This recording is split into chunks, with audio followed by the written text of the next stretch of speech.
birthday ఎవరు తింటున్నారు నువ్వు అయిపోయింది నీ బర్త్డే సినిమాలో కట్ చేయడం మరి కొడుకొని బర్త్డే ఎవరిది తినేది కేకు నీది కాదు బలమైన సినిమాలో పార్టీ ఇచ్చేది మాత్రం మొక్కలు కూడా అంటే తింటావంటరా కోసుకోవాలంటే తిను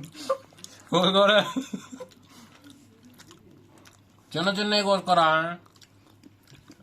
తింటా ఇంకోతో అంత తీసుకోరా సాయి వాళ్ళు చిన్నవి అండి వాడికి ఎందుకులే కేకు ఇది మొత్తం అయిపోయిందా చేయడాను గమ్ముండు ఇక్కడ కూర్చో ఆయనకు ఒక మొక్క ఇచ్చాను వాడికి అనిపించాను అదే ఆరని వచ్చింది ఆయనకి సరే ఆరు చేస్తుంది ఆయనకి హ్యాపీ బర్త్డే బ్రో ఎవరికి ఎవరికి తింటావా ఇంకా